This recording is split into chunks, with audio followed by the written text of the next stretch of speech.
E aí? Tudo bem com vocês?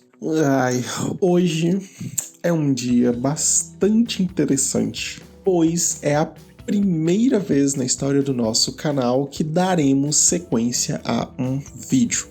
E vamos fazer isso dando sequência ao vídeo que começamos sobre Sandman. Hoje iniciaremos a história do primeiro arco dessa obra fantástica. Hoje iniciamos Prelúdios e Noturnos. Mas antes, caso seja a sua primeira vez aqui no canal, não deixe de se inscrever, deixar um comentário, aproveite e ative o sininho de notificações, deixa seu like. Em algum lugar aqui em cima teremos cards para você se deliciar nos outros conteúdos do canal. Do mais, sente-se, aconchegue-se, bons sonhos e vem com a gente nesse sonho.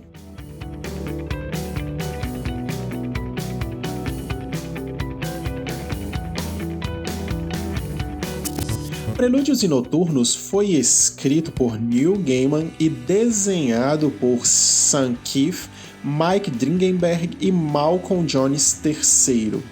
Essa obra foi lançada em 1989 e é o primeiro arco indo do volume 1 até o volume 8. Porém, dentro da história, estamos na Inglaterra em 1916, onde um homem entrega um livro misterioso a Roderick Burgess, e este, por sua vez, inicia um ritual para aprisionar a morte. Burgess era um rival declarado de Aleister Crowley e com esse ritual que ele estava fazendo, ele pretendia não somente superar o seu rival, mas também como adquirir a vida eterna. E ele ia fazer isso da melhor forma possível, prendendo a morte.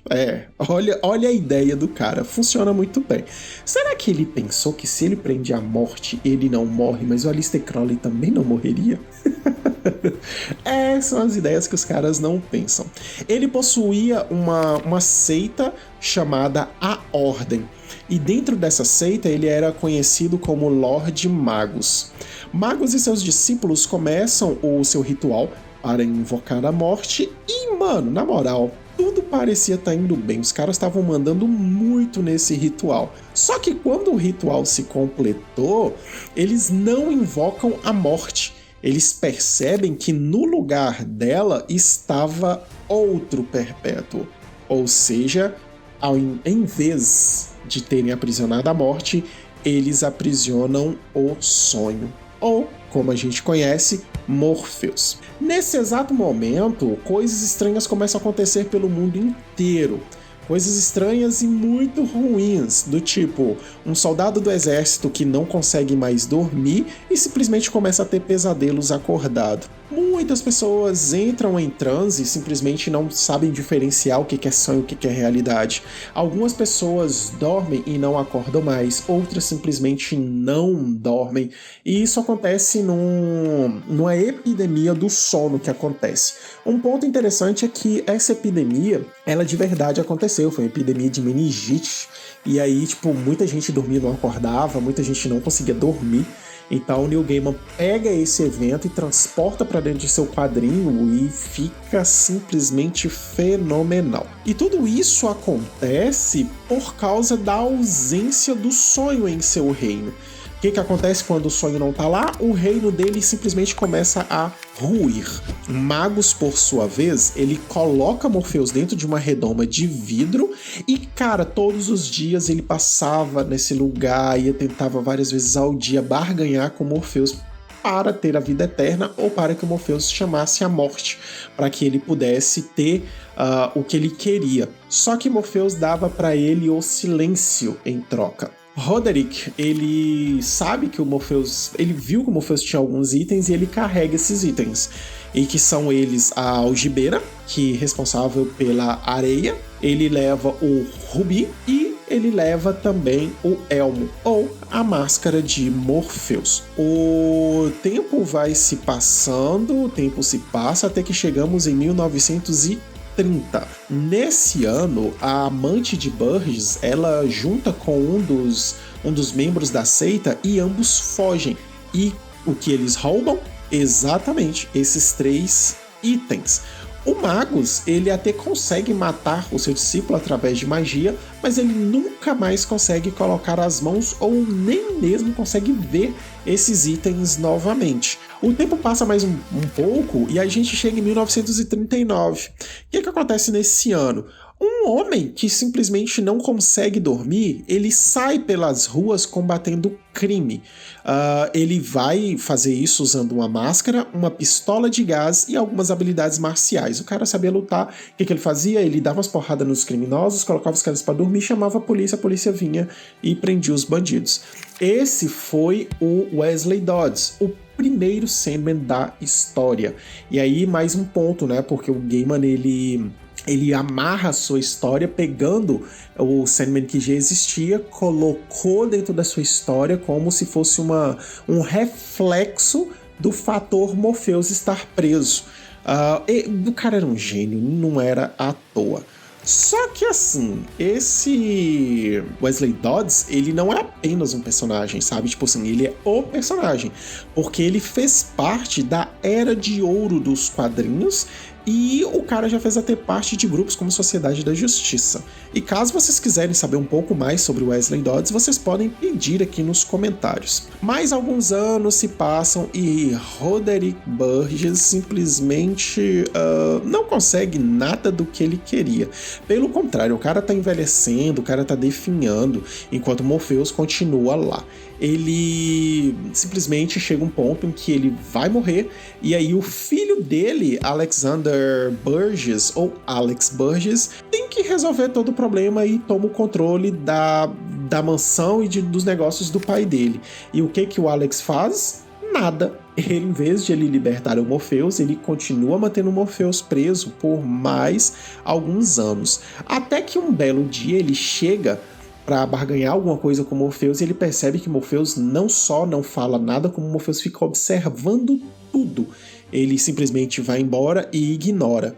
E nessa brincadeira, mais alguns anos se passam e dessa vez estamos em 1988. O que acontece nesse ano? Simples.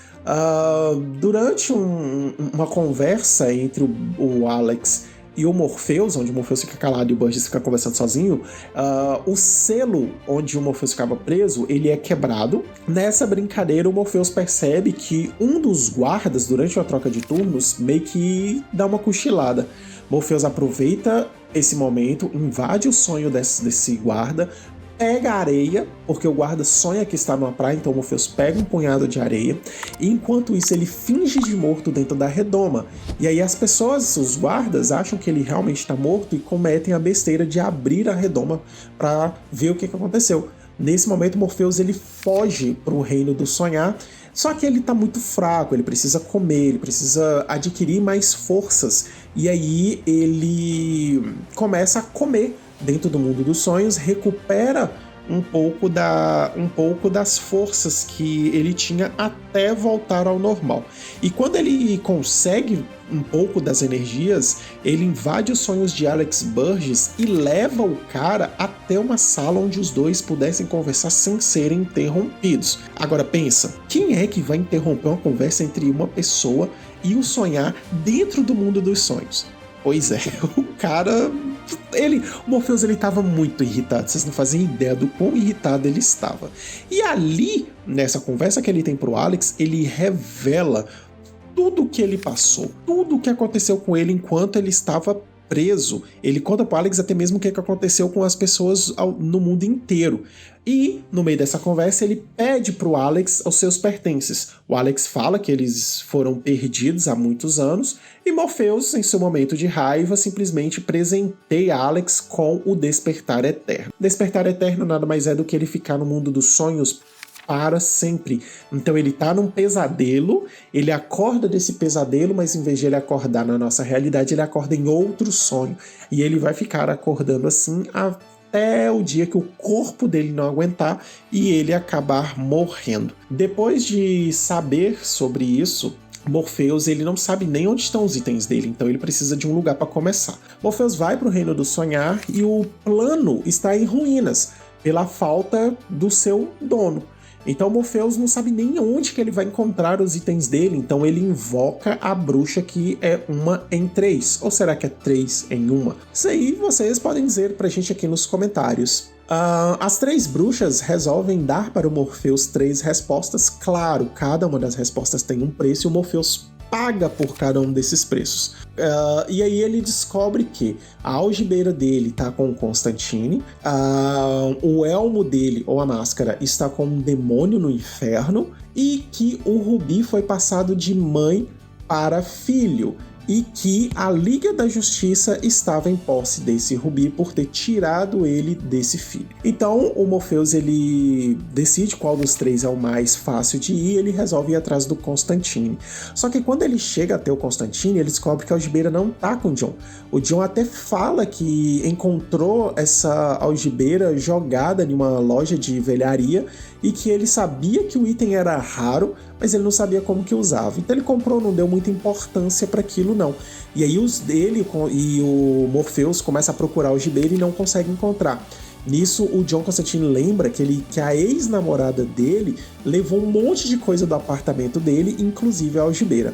Então eles vão atrás da Rachel e quando eles chegam lá, ela tá em um estado decrépito. Ela estava toda ferida. A Rachel era dependente química. E assim, as feridas no corpo dela eram aliviadas quando ela usava a areia. Então ela ficava no mundo do sonhar para poder se aliviar das dores do mundo real. O Morpheus fala que ela não tem mais salvação, só que aí o John, ele fala que ela não merecia aquilo e ele pede pro Morpheus pelo menos dar um fim justo para ela. Então o Morpheus dá para ela um último sonho, um sonho bom, e ela vai ficar nesse sonho até o dia que o corpo dela deixar a vida deixar o corpo dela. E nisso ele consegue a sua algibeira e logo em seguida ele desce para o inferno. E assim que ele chega no inferno, ele já se encontra com Etrigan. Os dois conversam e Etrigan leva ele até Lúcifer, e quando ele chega em Lúcifer, ele descobre que as coisas mudaram no inferno e que Lúcifer não era o único regente do inferno. A Estrela da Manhã agora dividiu o lugar com mais outros 2 demônios, que é o Beelzebub e o Azazel. Os 3 estão ali diante de Morpheus e ele explica para que ele foi ali.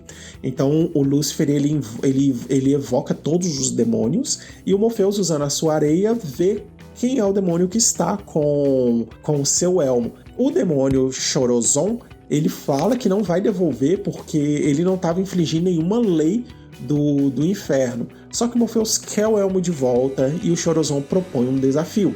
Nesse desafio, se o Chorozon vencesse, o Morpheus teria que passar a eternidade no inferno servindo ele, como escravo, né?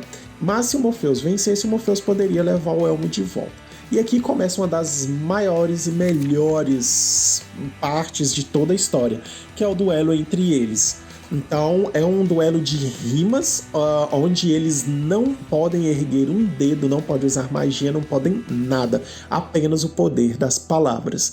Morpheus vence, consegue o elmo, só que Lúcifer pega e fala que como que ele ia sair do inferno, sendo que todos os demônios estavam ali na frente dele e poderiam matá-lo. Então Morpheus vira para todo mundo e questiona o que seria do inferno se não fosse o sonho de viver no paraíso. Aí todos os demônios se calam, abrem alas e Morpheus vai embora. E isso vai gerar consequências muito graves lá no futuro. E assim, ele vai atrás então do seu rubi. Quando Morpheus ele vai atrás do rubi, ele descobre que o rubi estava com a Liga da Justiça. Então ele vai atrás de um dos membros da Liga da Justiça. E esse membro da Liga da Justiça, que era o Scott Free, até que fala que vai ajudar o Morpheus. Então leva ele até o John Jones, o Caçador de Marte. E quando o John encontra com o Morpheus, ele tipo, meio que olha para o Morpheus como se o Morpheus fosse um deus. Porque ele fala que o Morpheus era o sonho dos marcianos. E é interessante essa parte porque mostra que os perpétuos não são apenas restritos ao plano terreno, eles são do plano universal. Onde tiver um ser vivo, os perpétuos atuam naquele lugar. O Jon, ele então fala que o Rubi foi realmente tomado do John Dee, porque o John Dee estava transformando pesadelos em realidade. E aí, o que o pessoal da Liga da Justiça faz? Toma o rubi dele e coloca dentro de um container que está ao norte de Gotham. Quando eles chegam no lugar, eles descobrem que o rubi já não está lá. O John Dee que estava em Arkham, ele consegue escapar do asilo Arkham graças à mãe dele, e a mãe dele rouba o rubi de volta, entrega para o próprio John, e aí ele vai para um restaurante onde tem uma das cenas mais icônicas de toda a franquia Sandman também, franquia não, de toda a obra Sandman, que é quando ele entra num bar e lá ele faz coisas, ele faz atrocidades atrás de atrocidades com as pessoas que estão naquele lugar, e até que o Morpheus chega. Quando o Morpheus chega, os dois se confrontam e o John Dee resolve quebrar o rubi para afastar o Morpheus e destruir o Morpheus de uma vez por todas. Só que quando ele faz isso, o rubi continha uma grande quantidade de poder do Morpheus, e tudo isso volta para o Perpétuo, fazendo com que ele restaurasse o seu poder por completo. Depois disso, o Morpheus ele recupera todos os seus poderes, ele volta com o John Dee para o asilo Arkham, só que ele se sente vazio. Ele fez o que ele queria, vingou de quem ele queria e ainda assim ele se sentia não realizado. Então ele tá ali sentado num banco de praça jogando comida para pombos quando a melhor personagem da série, quando a Morte, né, a irmã do Sandman, aparece. E aí assim, a Morte ela questiona os motivos pelos quais o Morpheus não chamou ela para poder ajudá-lo, e ele fala que não queria incomodá-lo, e nesse momento a Morte dá um sermão nele, falando que ele é uma pessoa infantil, que ele é um ser muito egoísta e que ela se preocupou muito com ele. E nisso ela chama o Morpheus para passar o dia com ela, ver o trabalho dela. E aí a Morte ela acaba explicando pro Morpheus que no início ela realmente não gostava daquele trabalho, principalmente porque todo mundo tinha medo dela, mas ela entendeu que ela é uma parte essencial da vida, porque tudo que tem um começo tem que ter um final, e ela era aquele final. Que quando o último ser vivo morresse, ela vai estar lá para presenciar isso. E depois de uma boa conversa, ela faz com que o Morpheus recupere toda a sua confiança, e assim, o cara resolve que finalmente vai cumprir o seu propósito, que é de cuidar dos sonhos dos seres vivos. E a Morte, além disso tudo, ela também mostra que todos os seres vivos são parte daquele universo, assim como os perpétuos, e que ela, assim como os sonhos, são eventos naturais que estão na vida desses seres vivos, e que, assim, mais uma vez, quando o último ser vivo morrer, ela vai estar lá para fechar as cortinas. E assim a gente encerra Prelúdios e Noturnos. E no próximo nós passaremos para o arco de Casa de Bonecas. Vejo vocês no próximo e até mais!